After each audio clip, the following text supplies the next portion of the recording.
అండి అందరికీ welcome to వాణి ఇంటి వంటలు. ఈరోజు నేను బగారా రైస్ చేసుకోబోతున్నానండి. ముందుగా 2 టేబుల్ స్పూన్ల నెయ్యి వేసుకుంటున్నానండి.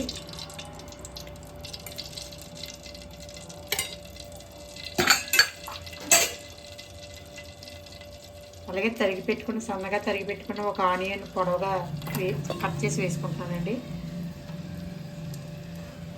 అలాగే పచ్చిమిర్చి కూడా వేసుకుంటున్నానండి. కరివేపాకు, పలావాకు, జీడిపప్పు, చెక్క, మరాఠీ లవంగ, అలాగే షాజీరా అన్నీ వేసుకుని బాగా వేసుకోవాలండి.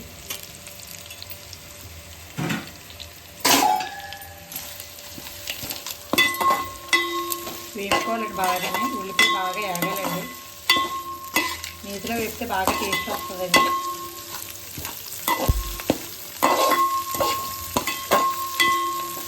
అర టీ స్పూన్ అల్లం వెల్లుల్లి పేస్ట్ కూడా వేసుకుంటున్నానండి.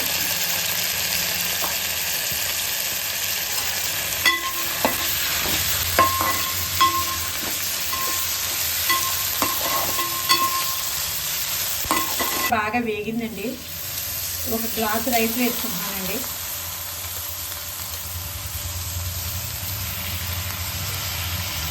ఒక నిమిషం ఇలా కలిపితే మొత్తం అంతా పడుతుందండి.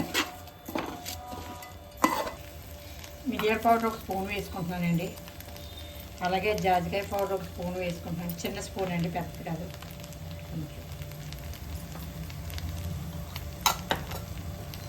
ఒకసారి కలుపుకోవాలండి. అడుగు పట్టకుండా కలుపుకోవాలండి. పుదీనా వేసుకుంటున్నానండి. ఒక కట్ట కొత్తిమీర, ఒక కట్ట పుదీనా వేసుకుంటున్నానండి. సరిపడగా ఉప్పు కూడా వేసుకుంటున్నానండి. ఫస్ట్ 2 గ్లాసులు వాటర్ వేసుకుంటున్నానండి.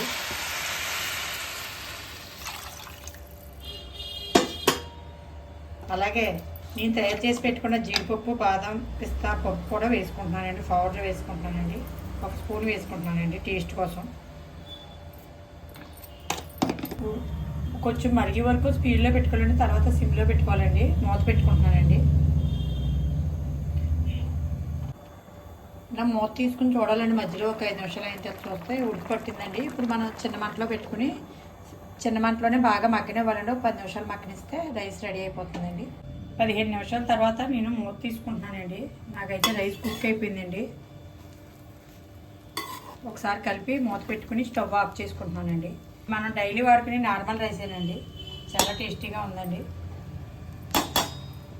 బగారా రైస్ రెడీ అయిపోయిందండి. నేను సర్వింగ్ బౌల్లో తీసుకున్నానండి. చాలా టేస్టీగా ఉందండి. పొడి పొడిగా వచ్చిందండి. ఒక మామూలు రైస్ అయితే మనం గ్లాస్కి 2 గ్లాసులు వాటర్ వేసుకుంటే సరిపోతుందండి. బాగా వస్తుందండి. లైక్ చేయండి, కామెంట్ చేయండి, సబ్స్క్రైబ్ చేయండి ప్లీజ్.